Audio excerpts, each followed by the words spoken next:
next meeting I'll hope to prove true and change the green lilacs to red, white, and blue.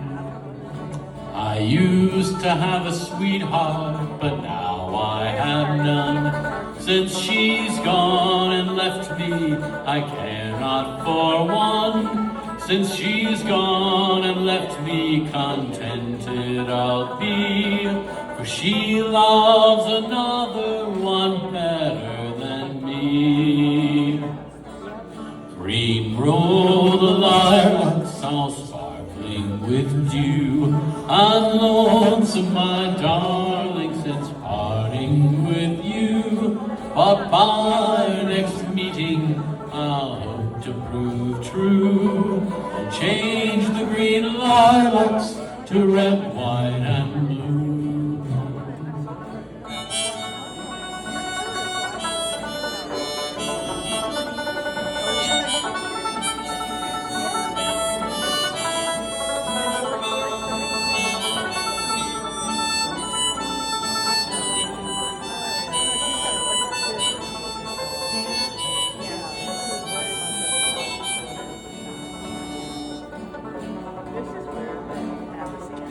I passed my love's window both early and late.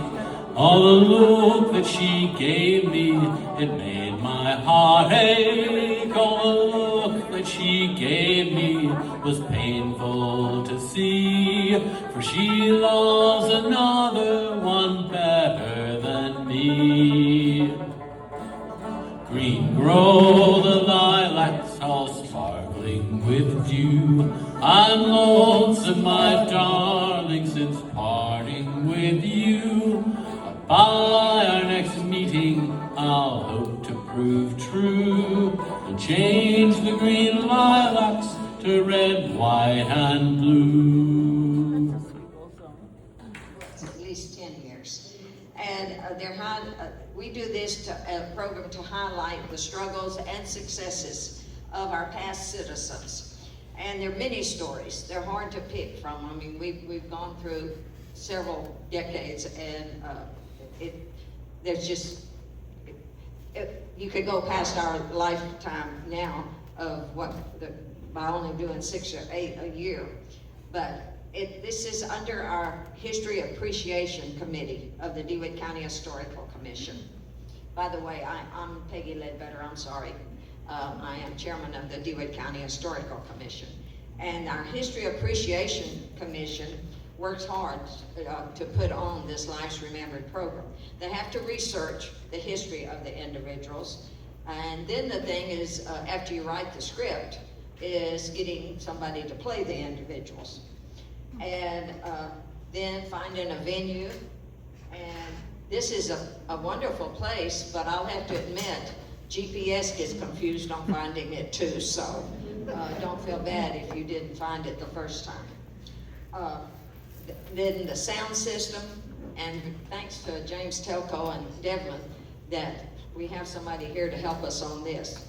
For some of you who have been with us before, we've gone through a hurricane out in the Gulf and to losing our power, and there's been a lot of problems from time to time. Keep your fingers crossed today. Then you have to get publicity and the setting up and then the cleaning up. And you can see there's a lot to it. So the lady in charge of all of this is our chairman of the History Appreciation Committee, as well as she is this year also the vice chair of our commission. So I'd like for you to please welcome this hardworking lady, Brenda Lord.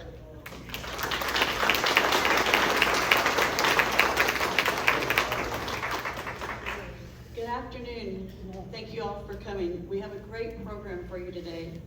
Our Lives Remembered program this year will commemorate the 200th founding of the Green DeWitt Colony. We had approximately 35 colonists, original colonists, who received their land grants in the current boundaries within DeWitt County.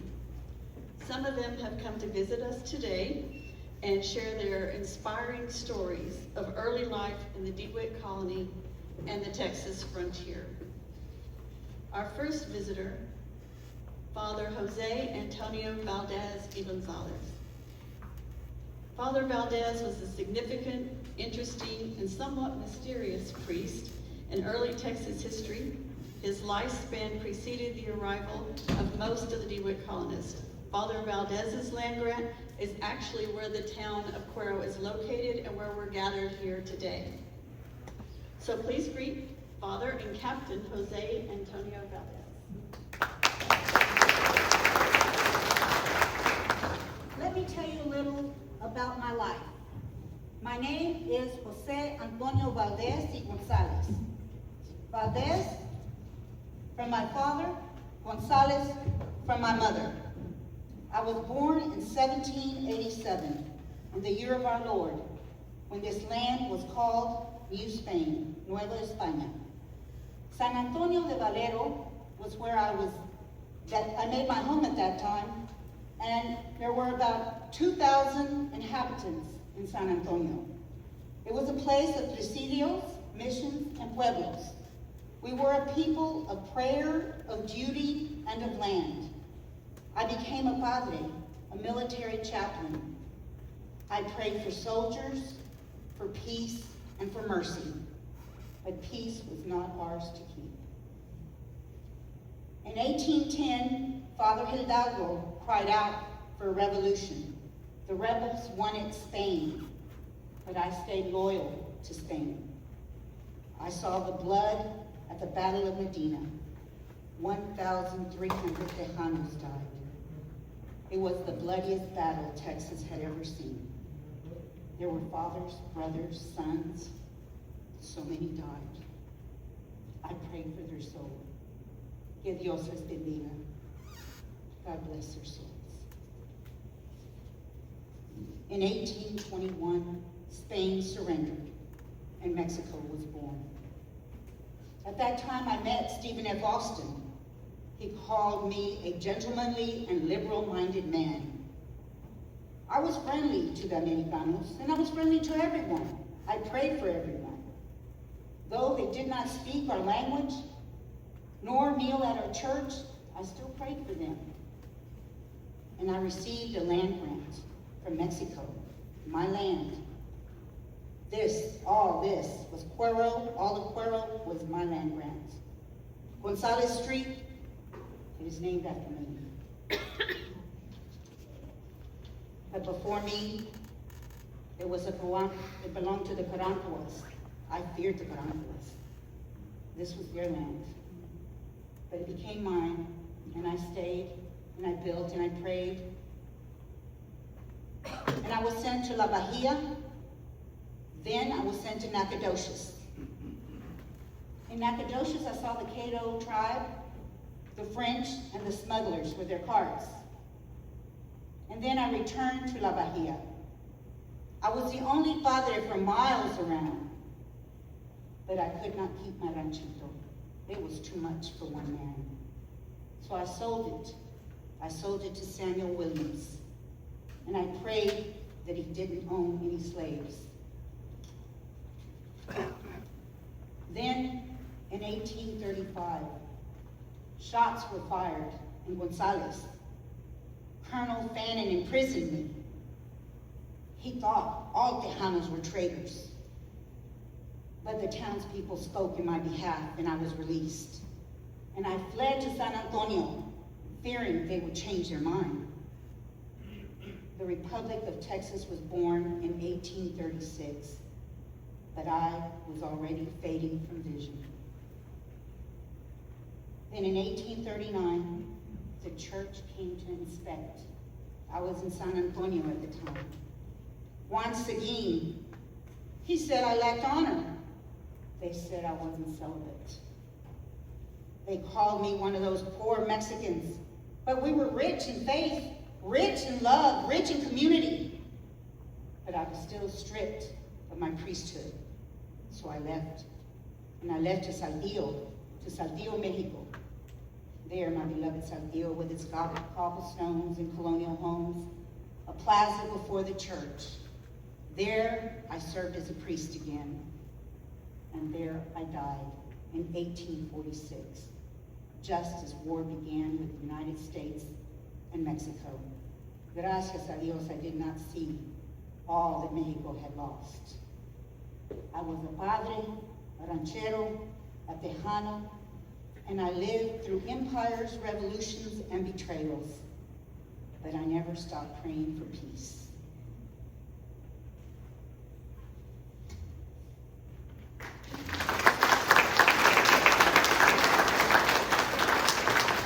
Thank you, Father.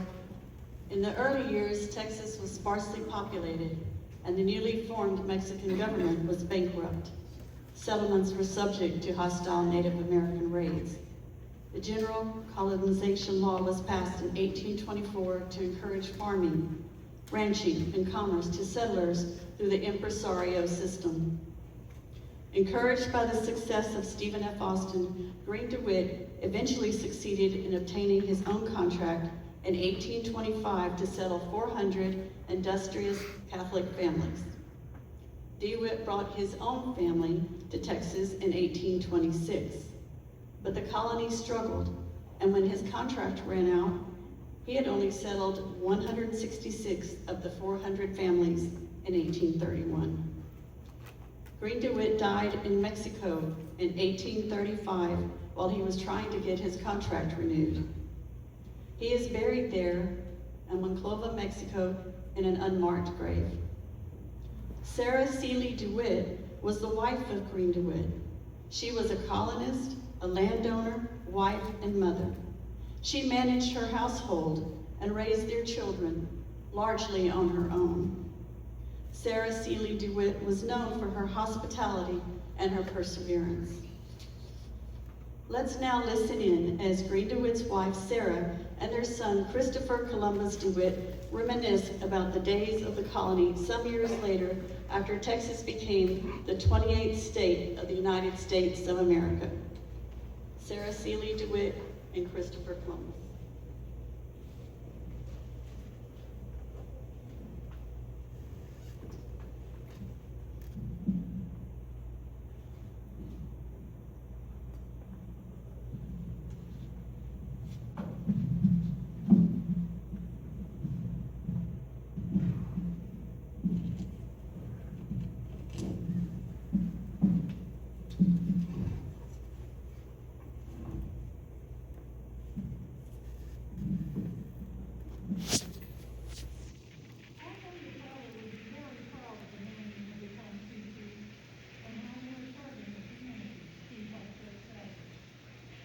I was only 6 when we came to Texas.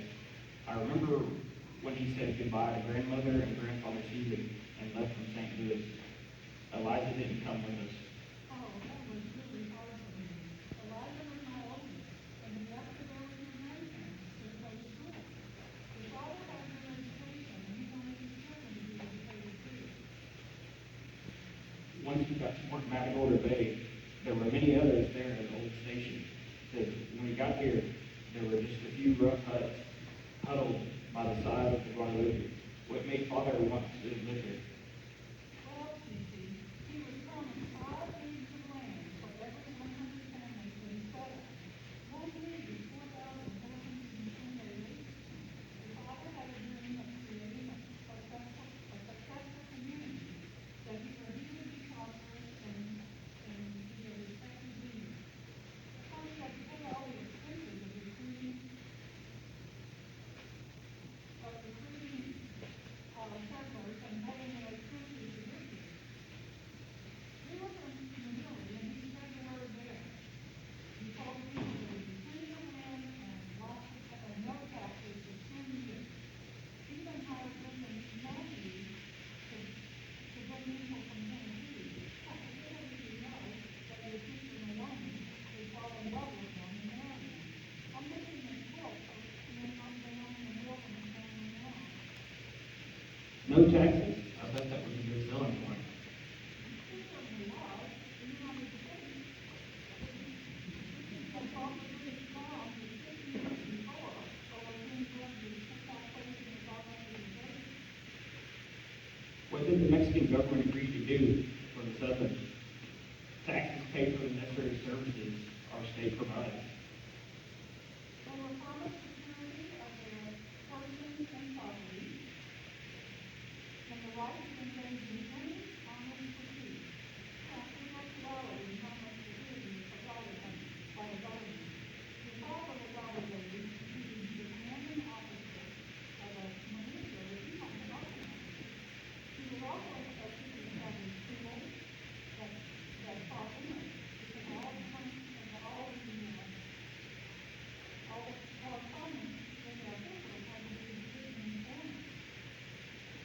Could just anybody come? Were there any requirements? Oh, they have to have letters from the people in their hometown back home, letters that say they were Christians and have been saved. They have to be willing to swear an oath to say welcome to every time to meeting, and they have to convert the Roman Catholic religion. That is not carried out this way. We have citizens who do want their government having one language. It's mostly ignored, but couples should not be married until a priest comes along. That's why many couples have pre-marriages. The first one, when they sign the marriage bond, that's the common marriage. And then they live together until a priest comes. And then the priest comes back and another marriage. Sometimes there are 2 years in between marriages. The father is supposed to go country and supply ornaments and sacred vessels for the churches when the priest is coming. Did Father do all that by himself? Oh, no, don't you remember maybe James Keller teaching? He was a good friend of your father back in Missouri. They had fought in the War of 1812 together. After the war, your father was a sheriff, and Major Keller was a senator in Missouri. He divided his seat in the Senate when your father's nomination switched to Texas. They came in the spring of 1825. Scouting for a place to build a town. He helped first settlers build cabins on Pearl Creek. Then in the first settlers, Samuel settlers western Colorado. Oh, how about that? He was really self-isolated. 60 miles from David on the colony down where the Georgia is now. And in 70 days on that, the Stephen Henderson government there. We didn't come straight to Valdez when we came in 1826, did we? There seemed to be quite a settlement on the shores of the Gulf. There were a number of cabins, and they planted crops. And I remember the days playing on the beach before we came to the wagon of Valdez. Just a year after the first families arrived, Indians attacked the settlement around Pearl Creek. There was only one man in the settlement at the time. Many of the settlers had gone to celebrate the 4th of July over on the Colorado River, and some had gone to visit families over at the county. But one man was killed, and all the settlers walked up and used the old station was down on the Rock River down on the Mount Valdez. That was the station that Major Keller and his father set up to receive settlers coming in from the water. Major Keller didn't think that settlers wanted to walk their dog, so he went to there and asked the policemen if they could stay over at the station. The policemen chief was leaving them to build a warehouse for the incoming settlers, but they were not allowed to stay and claim land there. Remember that the original contract said that no settler settlement should be established within 10 years of the settlement. As a child, I remember that Father was away a lot. You always said that he had many responsibilities to make the colony prosperous. You were the ones who made sure we had food, taught us to read and write, and shepherded us into the fort when it was dangerous. Oh, those were some uncertain times. I heard one woman say, "The loneliness was heavy, but I tended to the children and saw them effective to be warm and ready." I had good friends along the colony, but it wasn't like living near my parents and staying family back in Missouri. I was also fearful of not being able to support the family if anything happened to the father. He must have had other things too, but he didn't feel faithful to the working for me, because he did not object to my position Mexican government for laying away my own name. From there, we could be given land, but I was the first woman, the only woman, to receive land. That gave me some measure of security. You were very brave, Mother, and you always supported Father as he worked for the colony. In 1831, there were finally 100 families. So the first settlers chose land near Gonzales. Others, the McCoys, the Burns, Hephzibeth and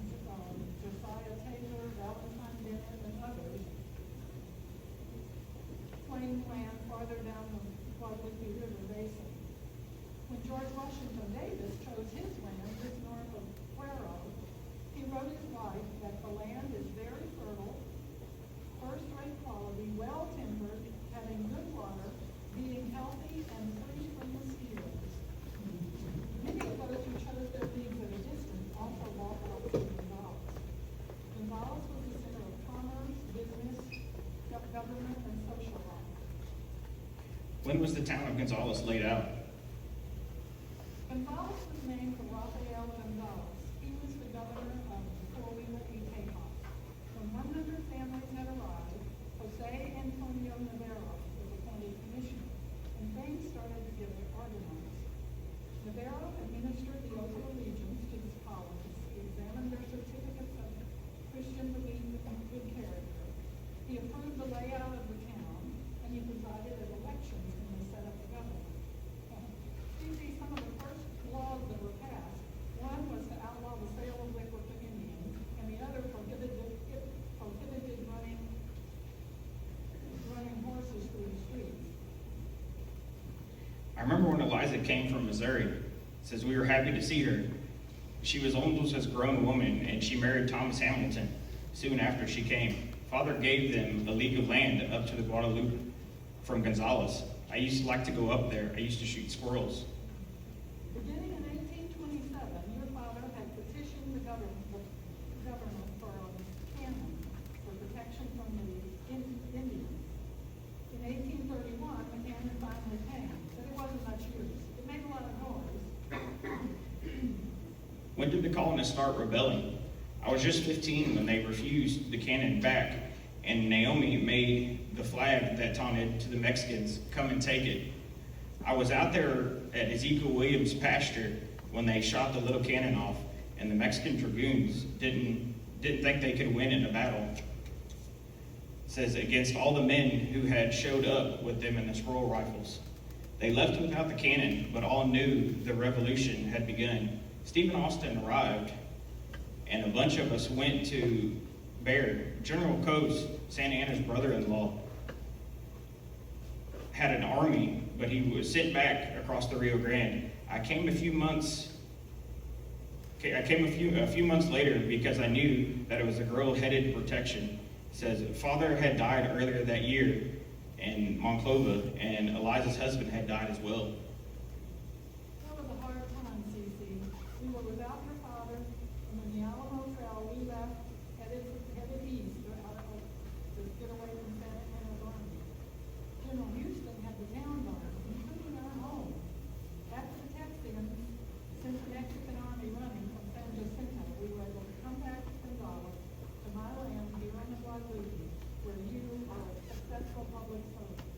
I guess I can't keep calling you Cece. I better say now that you're sheriff of DeWitt, of Gonzales County. I better start calling you Christopher Columbus DeWitt.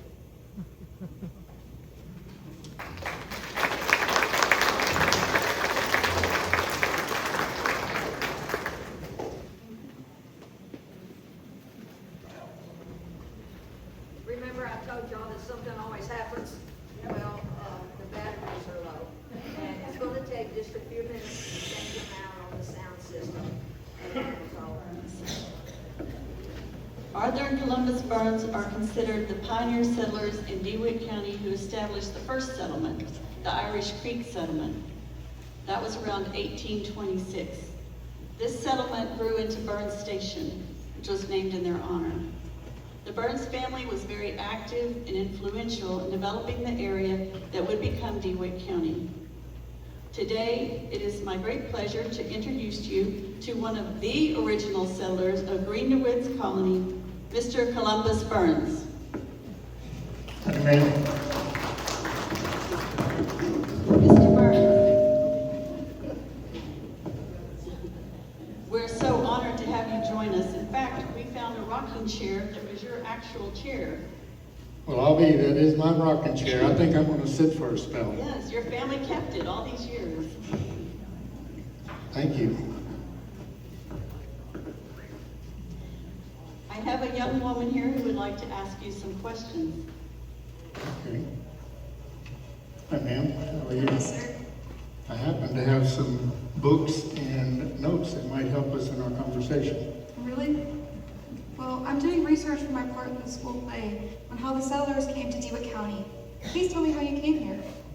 Well, my father, Mr. Arthur Burns, came with his father almost 200 years ago, and that was actually 1826 when they came here to settle in the area.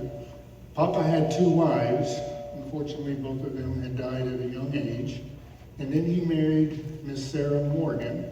Her friends called her Sally. And from that marriage, I was born. And it's known and said that I was the first Anglo-American born here in this area. My dad had a 2-story home that we built out towards Victoria, and it in the area that we call Burn Station now. And it was a very sturdy 2-story house. Back in those days, there were quite a few Indian raids, and the sturdiness of that home provided shelter for many of the other families that were around in this area. However, early in the time when that home was built, it was the only one between Gonzales and Victoria. Now, you had mentioned Indians. Oh yes, there was a lot of stories that I could tell about Indians when I was young. There's one that really sits with me, and that was a story about Miss Sarah Creeth. And unfortunately, she had some devastating times and quite a few deaths that she experienced in her family. In fact, her first 2 husbands were killed by Comanches. Her 3rd husband was killed by 2 outlaws. She had 3 different husbands. Well, yes, but actually 4. To be honest, when she was married, she had her child. She had an infant, and she had a 6-year-old child as well. And they were captured by the Comanches. Unfortunately, the Indians killed the infant. She was able to escape. However, it took help from the Rangers to be able to capture the 6-year-old and rescue him to bring back to the family. All of this happened over a time of about 13 years. And during that time, she lived in concrete. Do you know where concrete is? Yes, I've been. They lived there for a while. However, within about 2 years, another devastating thing in her life happened. And in this time, her 3rd husband now at this time, was killed by 2 outlaws. She met her 4th husband, and her 4th husband took her towards San Antonio. Unfortunately, it took her to the same area where her and her infant and 6-year-old were captured by the Indians. And one day, her son, now 10, was out feeding the horses. And while he was out feeding the horses, here comes an Indian raid. And from that Indian raid, the young boy, was able to escape. However, his friends were captured. They then moved to Hallettsville and lived very peacefully for the next 30 years. Gee, that was a lot of excitement. I only told a short version of that story. There's a lot to be said. I have a book that could say more about Miss Creed and even some of the other settlers and the raids that were happening in this area that you might want to read later. What kind of stories are you telling? Oh my gosh, is it in my old friend Crockett Cardwell? How are you? Good, good. This is Crockett Cardwell. He is a good friend of mine, and he has lots of stories to tell as well. What types of stories? Well, I was here for the Battle for Texas Independence. Do you know General Sam Houston? Yes, sir. Well, let me tell you about General Sam Houston. He was good friends with my father. And in fact, many times during several of the battles that were taking place for Texas to win its independence, he would come and visit my father and would spend the night often during those times. In fact, I still have a letter that I keep dear to me that General Sam Houston had written to my father. May I read it? So, again, in those times, it was addressed to be sent to the Guadalupe, Victoria area. This letter is written on January 14th of 1836 to Arthur Burns, Esquire. And the letter reads this: Sir, you will please deliver to the bearer, William Gibson, or in person deliver to the officer commanding at La Bahia, at Brown Gelding, which is the property of Harrison Williams. And on the delivery of the said horse at La Bahia, the commander-in-chief of the army or the commandant of La Bahia will pay the charges due on the said horse, by orders of Sam Houston, commander-in-chief of the army.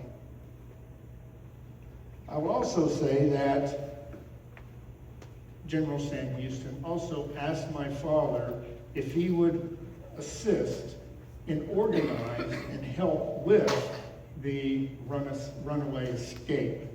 And my father was too old to be able to participate in the battles for Texas's independence. And so what he did is help to secure safety and help those families, women, and children that were running away and trying to escape from Santa Anna's army during the fall of the Alamo. Were you in the Texas War? Oh, child, I was way too young. I was only 7 years old at that time. But again, I heard a lot of stories and a lot of things that happened. Unfortunately, the saddest story that I have to say, and it really hit our family hard, is when my half-brother, Squire Burns, we had heard that he had been accidentally killed. And it was his pistol that he was carrying alongside his horse in his holster while he was on scout duties near San Antonio. And the pistol accidentally misfired and took his life. That was sad. It was hard times. It was very hard times for us during those times with the Indian raids, the battles that were going on. But it was still very, very proud and happy when Texas won its independence. And in fact, our friend Mr. Cardwell here, he was a businessman, and at that same time, he was appointed as being one of the first commissioners of our local county government. He owned many stores in several of the local towns and around in the area, but his main store was here in our area here. It was actually in the area where we call the Friar Flats. It's about 4 miles north of Cuero going towards Gonzales, and he had purchased the land and the buildings from Mr. Daniel Boone Fryer. Yeah, it wasn't just my store, it was also my home. It was the first post office in the area, and it was the only stagecoach stop between Indianola and San Antonio. There was also a tavern in case you got thirsty. We have a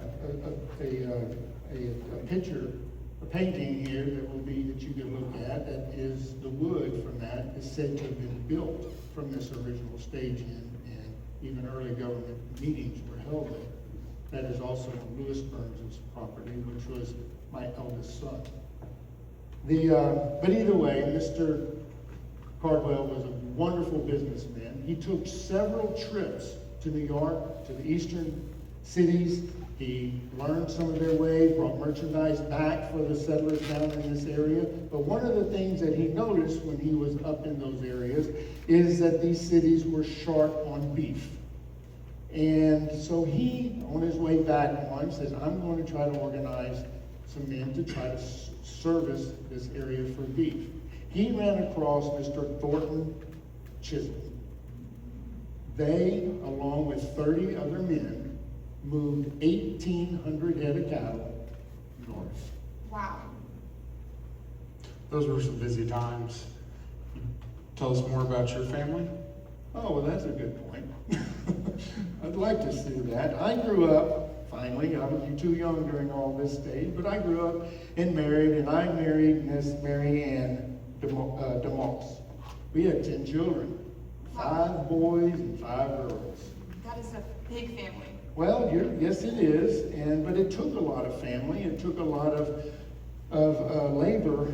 We had 4,000 acres in our territory, over 4,000 actually, in our territory that came with this grant. And so it takes a big family to manage that property. Well, yeah, it was a big farm. One of my boys I named Arthur after Dad, and I was very proud of him because he also was one of the men that was part of that drove the cattle north. In fact, I was very proud when for 2 or 3 of those trips, he was also the trail boss. I bet there were lots of stories he could tell. Oh, there are, and I'd be happy to tell them to you one day. I got some notes that would be able to help you, but we'll be short of time today. Where was your family land? Well, as I mentioned earlier, we were out in an area called Burn Station, towards Victoria. It, oddly enough, my father, I didn't say this, was of Irish descent. And so he settled along the Irish Creek and the Guadalupe River. Water was very important in those days, not only for the livestock, but again, we needed it for the family and for the home and those things. We actually also my father built a grist mill that used the water to help run that mill along that creek. It's funny to say that that Irish Creek is known to go rampant sometimes. You get a good heavy rain and it would come out of its banks and it would flood the areas and territory on some of those heavy rainstorms. Some of the locals would joke around when it would start raining and say, "Oh, Burns Creek got its Irish up." Columbus and his wife Mary moved their family from Burn Station on Irish Creek to Concrete so the kids could go to school. Yes, and it was a good move because we believed in education and making certain our children were educated. But unfortunately, Mary got the measles, and I lost her there, and I buried her there in Concrete Cemetery. It was very hard, very difficult for me. I guess one of the troubling things with me is that she never did get to see Arthur marry your daughter, Mary Evie.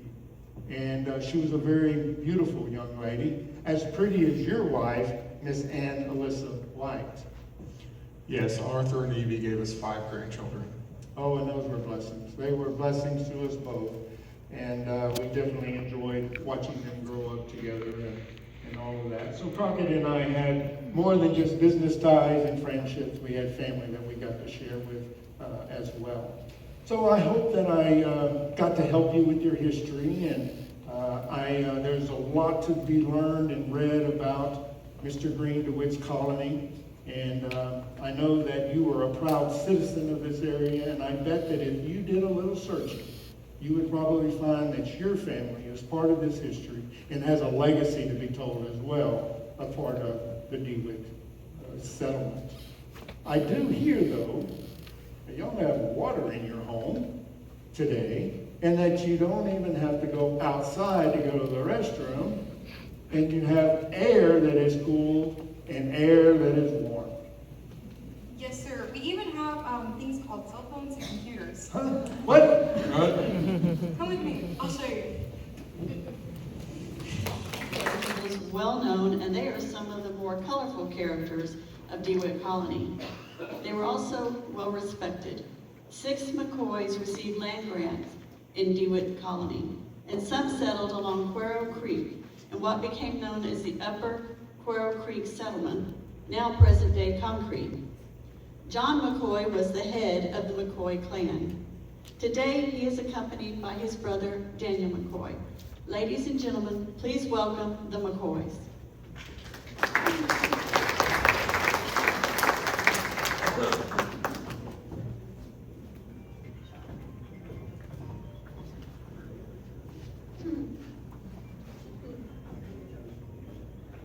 Great to be here, folks. How come you get the rifle gun? I'm the big brother. Wow, thank you.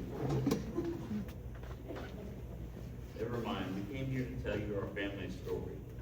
It's good to be back here in DeWitt's colony after all these years. Our family is of Scotch-Irish descent. We follow Daniel Boone and his family out of Kentucky into Spanish Louisiana, which is now Missouri.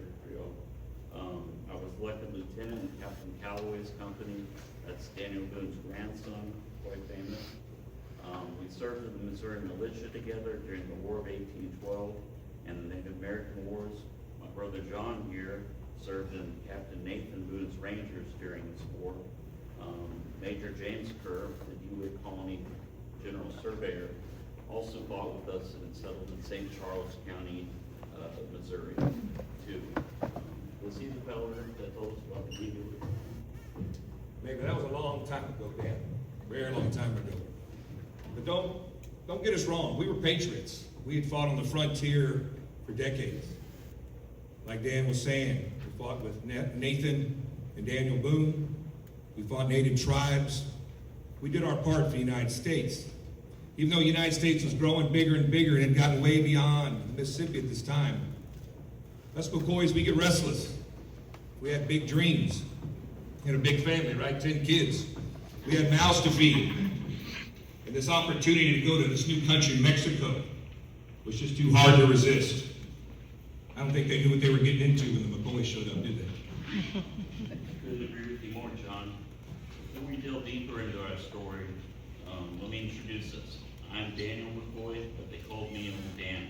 This here is my older brother, John McCoy, but he earned 2 nicknames over the years, Padre or Devil. Whichever one you choose, I'm afraid matter greatly on what side of this temperament you fall.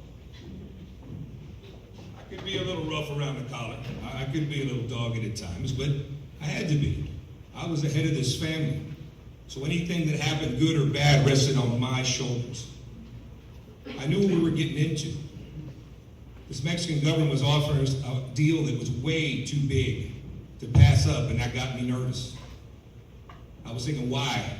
Why was it so easy to get this land? Why were they so inviting? It was going to be dangerous down there. There were native tribes that wanted to kill you. And so we had to be prepared for that, what we were. We learned this on the frontier of Missouri, and even back when we lived in Tennessee. We learned sometimes to protect a life, you had to take one. And that's something we kept in our heads. And we knew we were going to be around right-minded people that thought the same ways that we did. Is that right, Dan? That's right. It was, but like most DeWitt colonists, Texas would be a mixed blessing for us McCoys. Texas delivered much freedom, opportunity, adventure, and prosperity, as much as we desired. It had much to offer, but by God, did it come with a heavy price. It still pains me to think about losing Jim, Joe, Sam, and poor Jesse. We first arrived in 1827 in a place called Old Station. Old Station was kind of on the Gulf of Mexico. So when you reached that port city, you moved into the DeWitt colony. We got quickly getting busy, getting our hands dirty. I was part of a group that started the first ferry across the Guadalupe River. Also, my boys, Jesse and Joseph, also joined the Gonzales Ranging Company of Mounted Volunteers, which are kind of like a police force. But like Dan's saying, tragedy did strike very quickly. Of the 5 McCoys that came, of all the McCoys that came, 5 of us wouldn't survive to see the Republic of Texas, including myself. You see, the first to go was Jesse. He's one of the bravest of my boys. He was a sheriff for Gonzales for a while. He also lived with the Cherokee Indians. He volunteered to go live with the Cherokee Indians while we were fighting them at that time.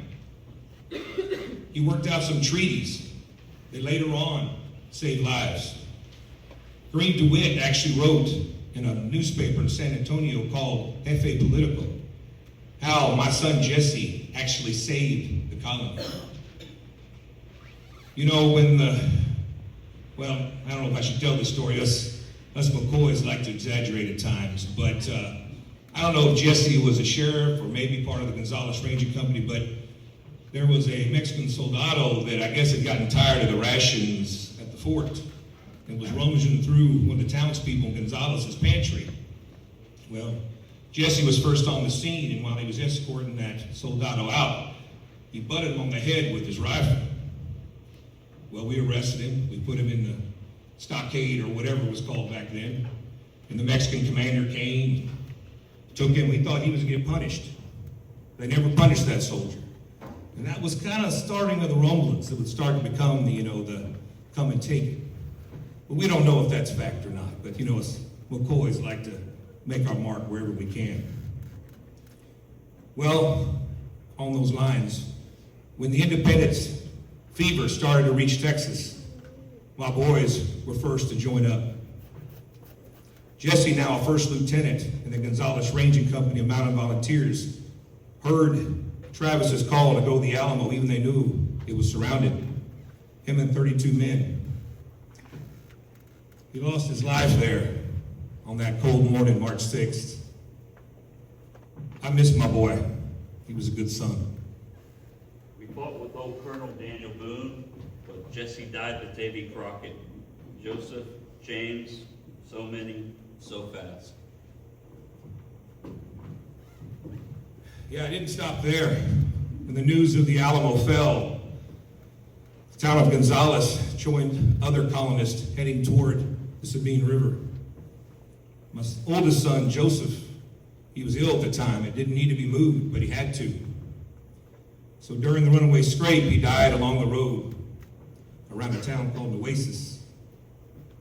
It wasn't a proper Christian burial for my son. My other son, Jesse, had already died at the Alamo. My other son, James, was at Goliad. And on Palm Sunday, they took him out thinking they were going to be marched to another location. Santa Ana ordered them all executed, all 400. My son James had been wounded earlier, so he was on a cot. Supposedly I was heard they just bayoneted him to death. But you know what? My namesake, John Jr., was at San Jacinto. And I can only imagine the rage in his heart. And I feel for any soldado he faced that day on April 21st. Remember the Alamo for Jesse, remember Goliad for James, but the tragedy still wasn't over for us McCoys, was it? Like I said, 5 McCoys didn't make it to see the Republic of Texas or be part of the United States. And like I said, I was one of them. Me and my youngest Samuel were surveying land. We came across some Kiowas, too many of them. And the dual nature of my name came out.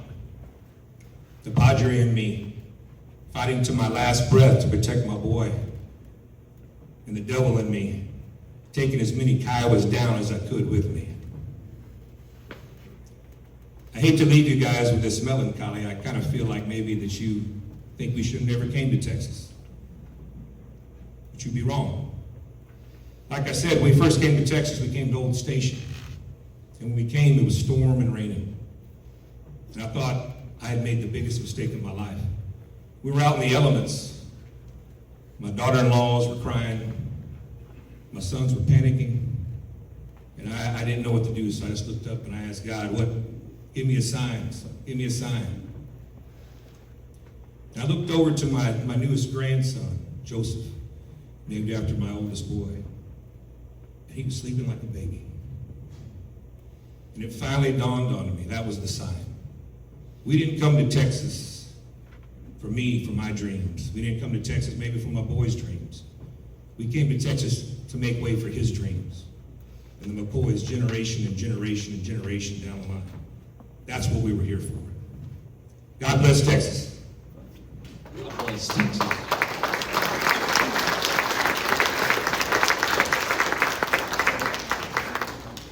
Thank you, John and Daniel McCoy and all the McCoys for their sacrifices.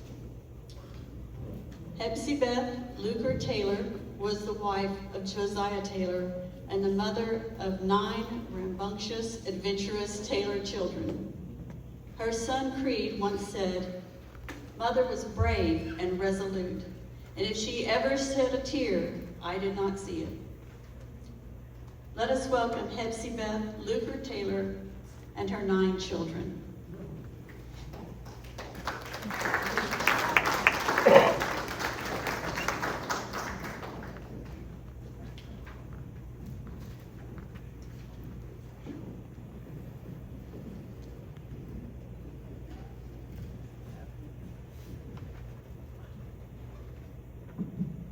Hello, I'm Hephzibeth Taylor, and I and my family are going to share our memories with you. I was born in 1790 in South Carolina to William F. Luker and Lorana Martin. They named me after Queen Hephzibeth. You know, she was the wife to Hezekiah of Judah. My name signifies God's delight and divine favor. When I was 17, I married Josiah Taylor on September 29, 1807, in Clark, Georgia. In 1811, I gave birth to a healthy baby boy, William Riley. A year later, I gave birth to Hardinia. Josiah had an adventurous spirit and left to go to Texas, where he explored eastern Texas and became involved in the Gutierrez-McGee expedition. He served as captain.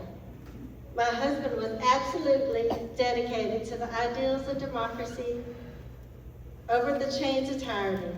He spent his whole life in pursuit of those ideals. He returned to us after recovering from severe wounds inflicted upon him by the Battle of Medina. While we still lived in Georgia, our 3rd child, Johanna, was born. Josiah's adventurous spirit was still there, and in 2 years, we were off to Tennessee. This time, he took the family. There, our boys Creed and Josiah Jr. were born. But still unsettled, we moved to Alabama. That's where Pitkin and Rufus were born. In 1824, we finally returned to Texas with our family, and our last 2 children, James and Mary Jane, were born. While William, you sure were eager to go ahead of us to DeWitt's colony. Yes, Mom. I love you and all my family. But after traveling, attending on all my siblings, I truly relish the grant I received from Mr. DeWitt for the land on the Vaca River near the present-day town of Moulton in 1828. I understand, and what a wonderful day March 1830th was when you married Elizabeth Tolmason. Yes. And our marriage was one of the earliest marriages by bond in the Gonzales County, and I'm blessed with 9 beautiful children. Oh yes, very proud of your family. 8 generations of brave and accomplished Texans. Yeah, he has a great and wonderfully big family with Elizabeth, while I marry her brother and have no kids and a short life. Oh, Sister Diana, if only we could see the future, then maybe your life would have been a little bit longer. Hardinia, you stayed with me through our travels. Would you like to tell us your memories? Yes, ma'am. My name is Hardinia Taylor Chisholm. After all the travels and hardships we endured before settling in DeWitt County, and our sadness during our father's many absences, we finally made a permanent home on the bank of the Guadalupe in January of 1829. It was a happy time for us as Pa began to farm and build his herd of cattle. He registered his brand and marks for the cattle, along with providing the same registration for Mom, me, Johanna, Creed, and Josiah Jr., as we were minors. Pa's grant for our property wasn't issued until after we died, so Mr. DeWitt made sure the grant was given to Mom. I married Richard H. Chisholm. Richard operated a ferry crossing the Guadalupe. He was quite the businessman and donated 640 acres to earn him the county seat in Clinton. We had 2 boys and 1 girl, Bradford, Glenn Thornton, and Marion. Our youngest boy, Thornton, drove his first herd of cattle up to St. Joseph, Missouri in 1866. We always claimed that was the original Chisholm Trail. I can see that Brother Creed is trying chomping at the bit for his turn to talk, so I guess we better let him. Well, Hardina, I'm just as proud of our family as you are. I often say that the Taylor men have always served their country in crisis. That has been true since the American Revolution and continued throughout every other war that came along. I helped defend the Gonzales, come and take it, the Battle of Conception, the grass fight, and the siege of Baylor. After the Alamo fell, I led you all to safety during the runaway spree. With my help, I was only 13 and you were 15. I became a soldier in the Texan Army. Yes, Pickman. And once they were all safe, we headed to Buffalo Bayou and fought in the Battle of San Jacinto.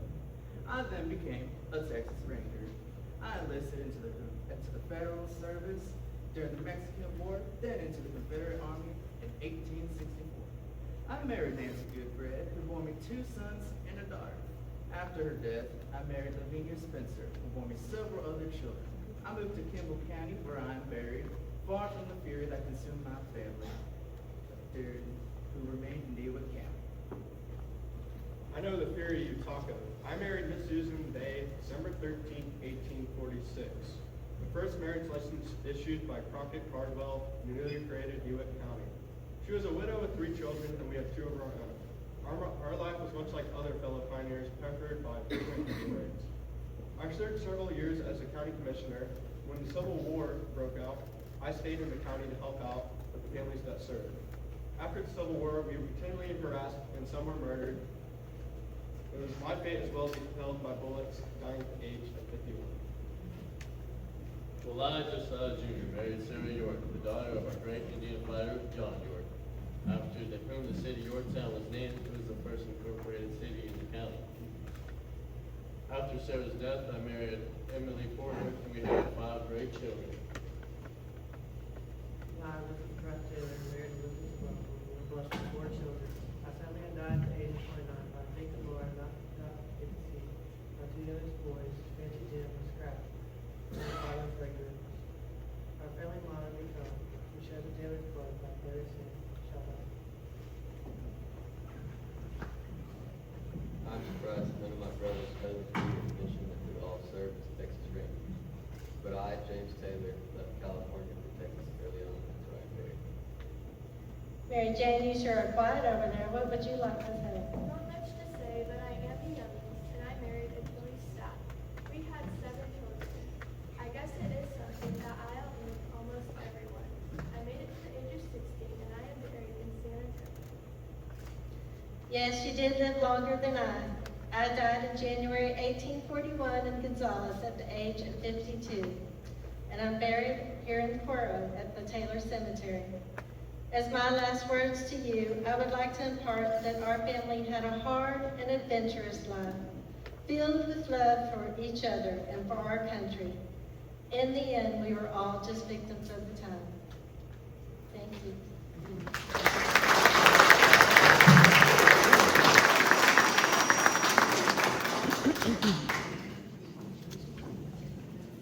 Thank you, Mrs. Taylor and Taylor children. Our last visitor, Major Valentine Bennet, soldier and pioneer, among many other honors, arrived in the DeWitt colony in 1831. He received his land grant on the west bank of the Guadalupe River above Cuero. Major Quartermaster Bennet, throughout his life in history books, was known for his answer when he was asked about the uniform of the Texas forces in April 1836, and he replied, "Rags were our uniform, sir. 9 out of 10 of them was in rags, and it was a fighting uniform." Today, it is our honor to welcome Major Valentine Bennet, along with his son, Miles Bennet.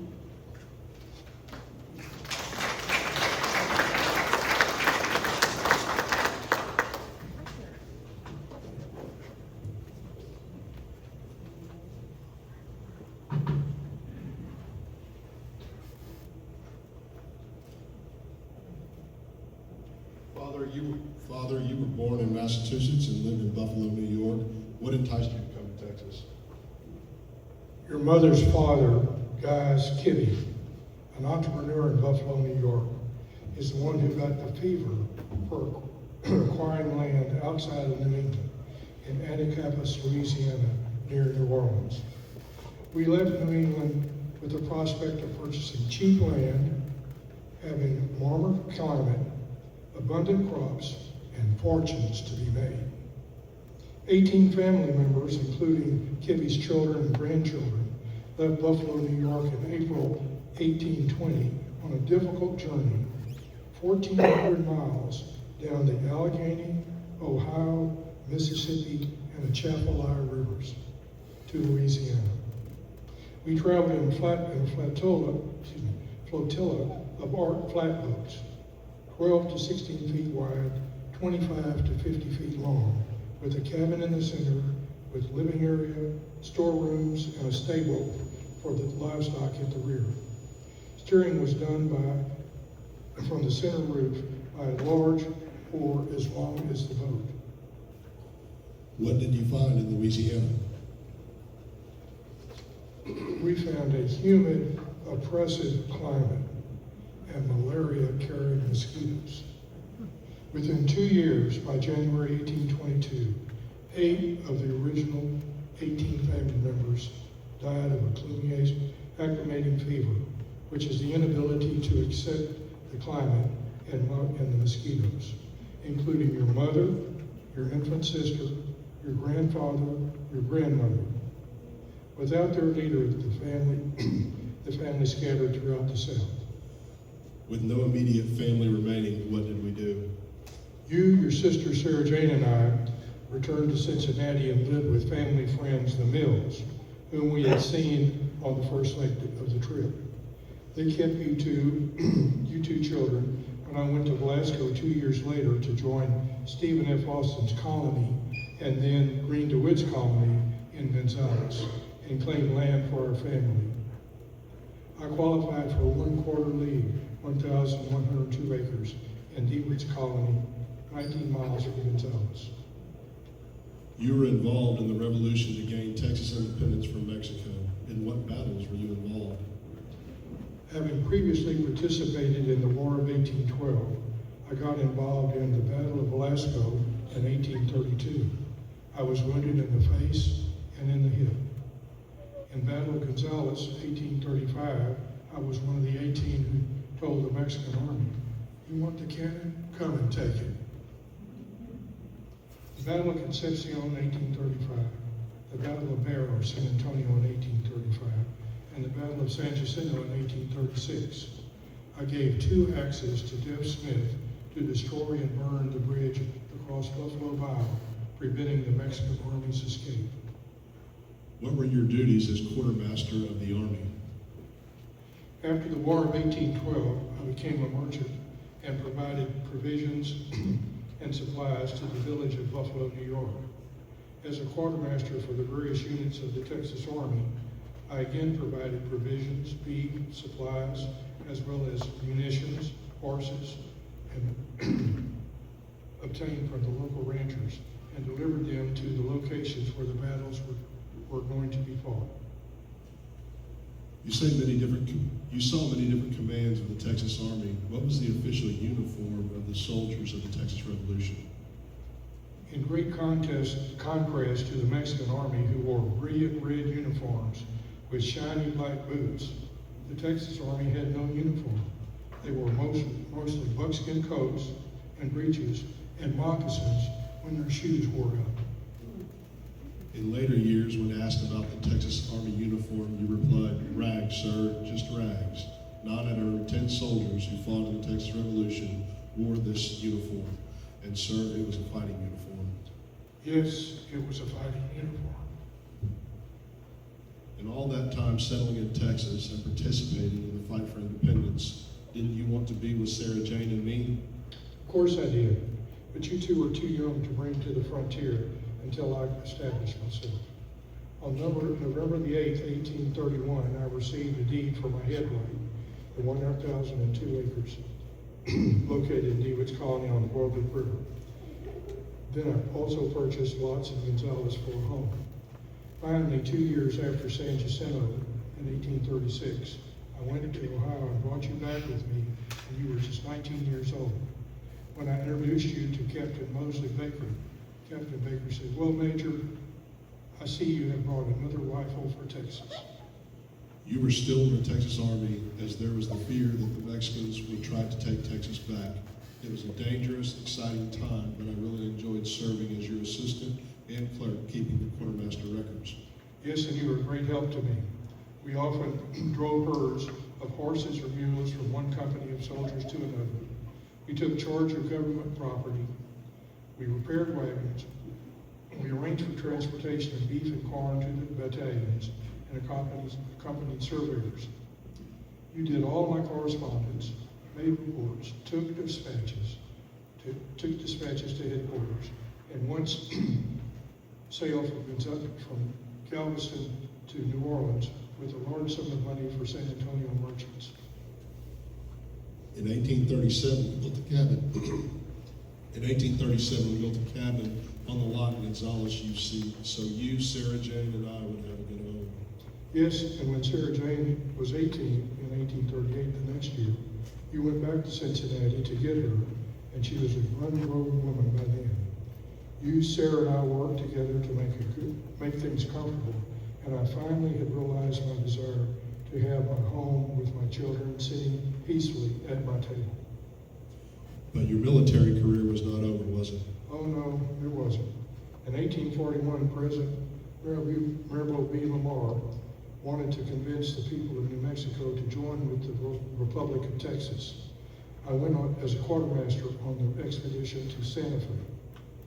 We were captured by the Mexicans in October 16, 1841, and traveled 1,072 miles from Santa Fe to San Cristobal near New Mexico City.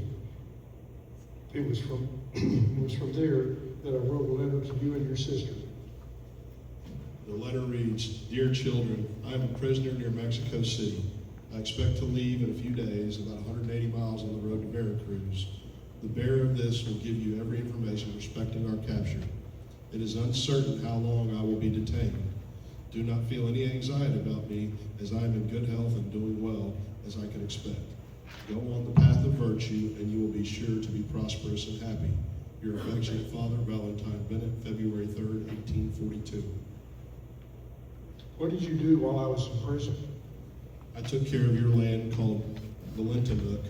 I planted corn and cotton and sweet potatoes and had an abundant crop of pecans. There was wild game, including turkeys. Father, you had been with Sam Houston when he left Gonzales, and the people were fleeing on the runaway scrape. Wasn't there another mass exodus when a Mexican general invaded San Antonio? Yes, I was released from prison in Mexico in July of 1842, and had just returned to Gonzales when General Wall marched into San Antonio with a large Mexican army.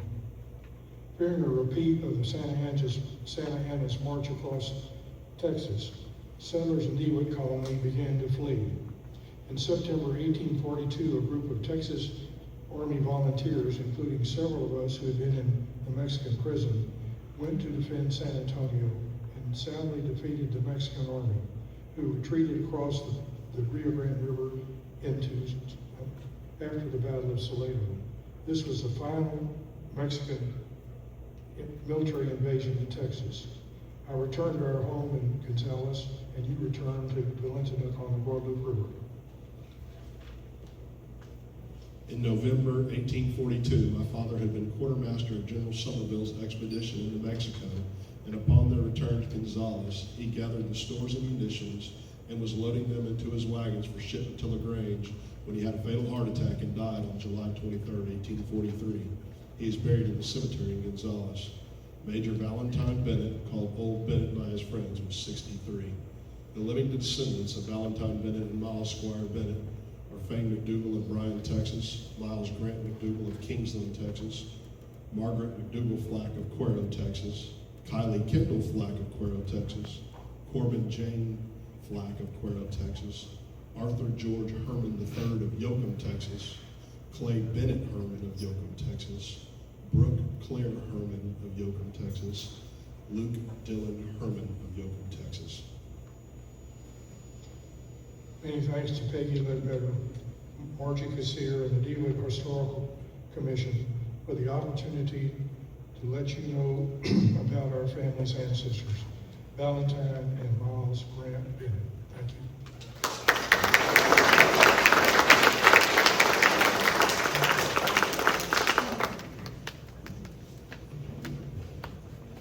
Thank you, Major Bennett and Miles Bennett. As we close our program, we would like to have Father Valdez come offer a benediction that he once wrote in his personal memoir. Father Valdez. Everyone bow your heads. Que Dios bendiga a Mexico and long live Texas. May peace dwell between nations and among all people. May history guide us and may truth live on. Amen.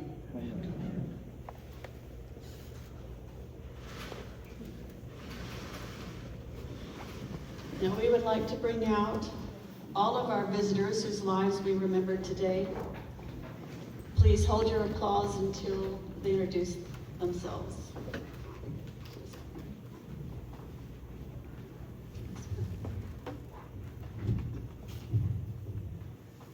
I'm Marge Kassir. I portrayed Sarah Seeley DeWitt.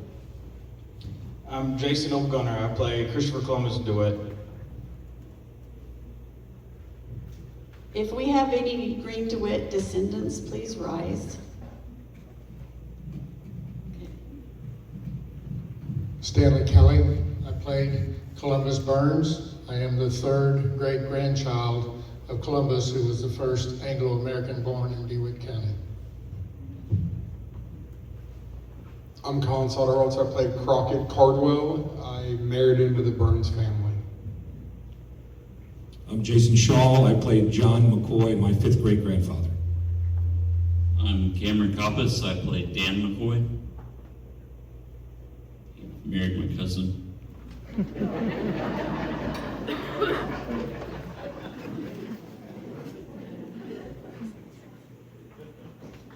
I'm Shanna Burge. I play Hephzibeth Taylor. I'm Devin Zapata. I play Creed Taylor. I'm Brandon Zuniga. I play Rufus Proud Taylor. I'm Christian Gibbs. I play Pipkin Taylor, and I'm a Taylor descendant. I'm Zoe Irvin. I play Johanna Taylor. I'm Avery Martin, and I played Hardenia Taylor Chisholm. I'm Kyler Responic, and I played James Taylor. I'm Adam Servin, and I played Josiah Jr. I'm Taylor Gibbs, and I played Mary Jane. I'm a descendant of the Taylor family. I'm Calvin Dupree, and I play William Taylor. I'm Pat Trevino, and I played Jose Antonio Valdez y Gonzalez. I'm Fane McDougall. I played Valentine Bennet, my great-great-great-grandfather. My name is Miles McDougall. I play Miles Squire Bennet, my great-great-great-grandfather. We are fortunate we had so many descendants playing their ancestors today. Jason Chaw is the fifth great-grandson of John McCoy. We have two Taylors. Could y'all step forward, the two Taylor kids that are actually Taylor kids, and introduce yourselves?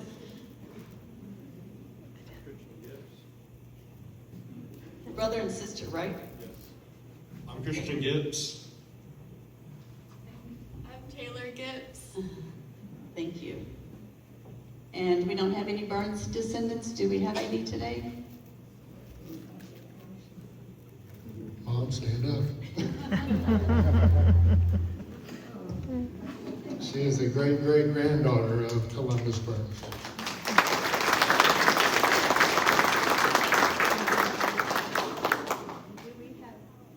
Do we have any Bennett descendants with us today?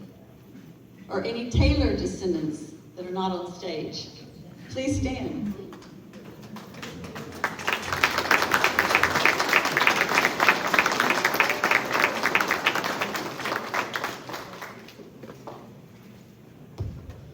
Before we close, we would also like to thank the committee for putting on the program. I'm Britta Lord, Mary Gail Brindley, Shanna Burgee, Pat Koenig, she has refreshments, Peggy Ledbetter, our director, Betty Berta, Marjorie Kassir, and Tainsia Siginski. Thank you to the Tejas Pioneers for providing music for our program, and they're going to entertain us some more. Thank you to Devlin with James Telco for helping us with our sound system. I think he's behind the curtain. And also a special thank you to Pat Trevino, Cynthia Orozco. Dr. Orozco wrote the script who could not be with us today, and Pat stepped up at the last minute, and we thank her for that. So that closes our program. Please enjoy refreshments